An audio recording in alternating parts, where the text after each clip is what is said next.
కరపెండలం దుంపతో అప్పడాలు ఎలా చేయాలో చూపిస్తాను. 1 కేజీ దుంపలు తొక్క తీసి కోసి వాటిని 8-10 విజిల్స్ కుక్కర్లో అడిగిన కొద్దిగా వాటర్ వేసుకుని గిన్నెలో ఇంకేం వాటర్ వేయకుండా ముక్కలు మాత్రమే ఉంచి ఉడికించాలి. ముక్కలు వేడిగా ఉన్నప్పుడే రొక్కలతో బాగా మెత్తగా అయ్యే వరకు దంచుకోవాలి. మధ్య మధ్యలో కొంచెం ఆయిల్ వేస్తూ బాగా కలుపుకుని దంచాలి. తర్వాత అదంతా ఒక ప్లేట్లోకి తీసుకుని ఇప్పుడు 10 మిర్చి, 2 అంగుళాల అల్లం, 2 స్పూన్ల జీలకర్ర కచ్చాబిచ్చాగా పేస్ట్ చేసుకోవాలి. ఇప్పుడు ఆ దంచిన అప్పడాల పిండిలోకి తగినంత ఉప్పు, తగినంత మిర్చి పేస్ట్ వేసుకుని కొద్దిగా ఆయిల్ వేసి బాగా కలుపుకుని కావాలంటే కొంచెం గోధుమ పిండి కలుపుకొని పిండి ఏమైనా లూజ్ ఉంటే మాత్రమే కలుపుకోండి. ఆ తర్వాత చిన్న చిన్న ఉండల్లా చేసుకుని పూరి చేసుకునే మిషన్ ఉంటే దానిలో ప్లాస్టిక్ కవర్ ఉంచి చూపిస్తున్న విధంగా ఒత్తుకోవడమే. లేకపోతే పూరి కర్రతో అయినా కవర్ లోపల ఉంచి ఒత్తుకోవచ్చు.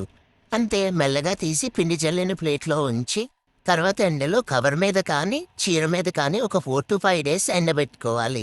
అంతే మన అప్పడాలు రెడీ. ఉత్తిగా తిన్నా పప్పు లేదా పప్పు చారుతో తిన్నా ఆహా అనిపించేలా ఉంటాయి. కొద్దిగా స్వీట్నెస్ ఉంటుంది కానీ టేస్ట్ మాత్రం అదిరిపోతుంది.